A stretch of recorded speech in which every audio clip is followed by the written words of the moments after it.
میں کہتا امریکہ میں تھا تو وہاں جو ہے صبح کو فجر کے بعد بیان ہوا کرتا تھا. لوگ دور دور سے اللہ کے بندے آتے تھے, سینکڑوں میل سے سفر کر کے آ کے بیان میں شریک ہوتے تھے.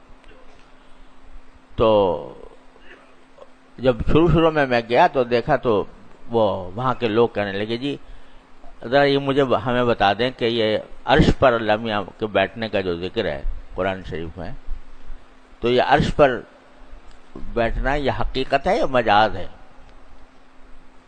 میں نے کہا بھائی تمہیں کس نے اس چکر کس نے اس سوال کیسے پیدا ہوا تمہارے دل میں؟ کہنے لگا جی وہ ایک صاحب آتے ہیں یہاں پر سعودی عرب سے, اور وہ آ کر ہمیں کہتے ہیں کہ بھئی عقیدہ درست کرو, پہلے نماز روزے کی بات بعد میں ہے, پہلے عقیدہ درست ہونا چاہیے. عقیدہ درست ہوگا اس وقت جب تم یہ مانو کہ اگر اللہ تعالی نے کہا ہے کہ وہ عرش پر بیٹھا تو ہاں بیٹھا, یعنی حقیقی معنوں میں بیٹھا. اور اگر اللہ نے کہا ہے کہ اللہ تعالیٰ کے ہاتھ پھیلے ہوئے ہیں تو واقعی کہو کہ ہاں ہاتھ ہیں اللہ تعالیٰ کے. جب تک یہ نہیں کرو گے اس تک مسلمان نہیں ہوگے. تو اس واسطے وہ اگر کوئی ان سے بات کرتا ہے تو وہ کہتے ہیں قرآن میں تو یہ ہے اور حدیث میں یہ ہے, اور یہ بحث انہوں نے چھیڑ رکھی. اب وہاں اللہ کے بندوں کو نماز پڑھنے کا طریقہ نہیں آتا, ان کو حلال حرام کے مسائل پتہ نہیں ہے, ان کو نکاح طلاق کے مسائل پتہ نہیں ہے, ان کو آداب و مستحبات اور سنن کا پتہ نہیں ہے, اور ان کو جا کے استواء العرش کے مسئلے میں داخل کر دیا. تو میں نے کہا بھائی آئندہ وہ تشریف لائیں تو میری سے ملاقات کرا دینا. تو وہ عرب تھے, تو میری پھر ملاقات انہوں نے کرا دی ایک دن فجر کے بعد. تو میں نے ان سے بڑی دردمندی سے کہا, میں نے کہا بھائی ایک بات بتائیے کہ یہ جو آپ یہاں پر لوگوں کے اندر استواء العرش کا مسئلہ پھیلائے ہوئے ہیں, تو یہ بتائیے کہ ان کو نماز ان کو نہیں آتی پوری طرح,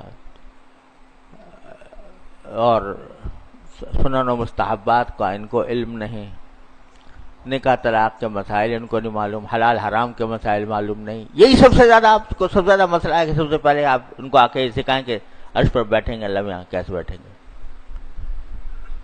کہنے لگے جی عقیدہ ہے یہ, تو عقیدہ جو ہوتا ہے وہ عمل پر مقدم ہوتا ہے.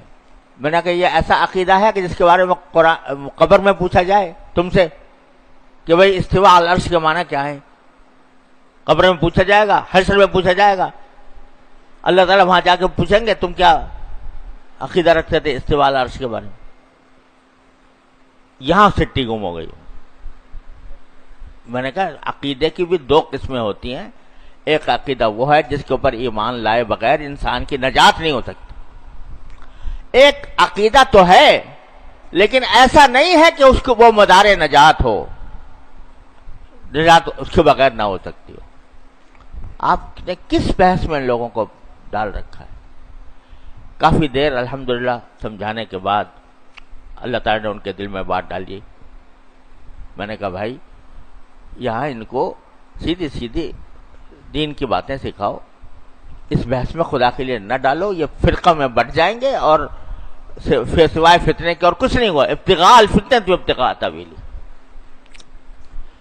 وما یعلم تأویلہ الا اللہ. بس کہو کہ اس کے اللہ کے سوا کوئی نہیں جانتا ہے. وما یعلم تأویلہ الا اللہ والراسخون فی العلم یقولون آمنا بہ.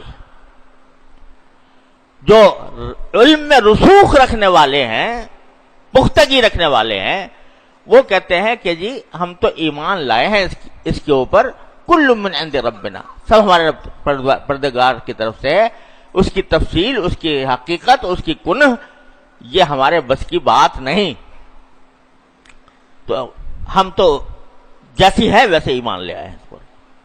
کہنے والے جو راسخون فی العلم, جو علم میں رسوخ رکھنے والے, پختگی رکھنے والے, وہ یہ کہتے ہیں.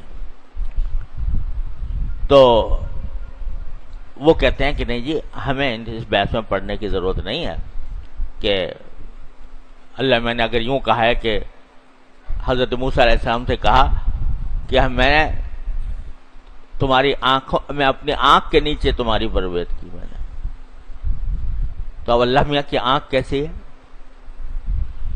اس بحث میں پڑھنے کی؟ میں آپ کو صحیح کہتا ہوں کہ اس پر ہزارہا صفحات سیاہ کیے گئے ہیں ان بحثوں کے اوپر، متکلمین نے اور شاعرہ نے اور ماتریدیہ نے اور اب یہ سلفیہ نے ہزارہا صفحات اس پر سیاہ ہوئے ہیں ان بحثوں کے اوپر۔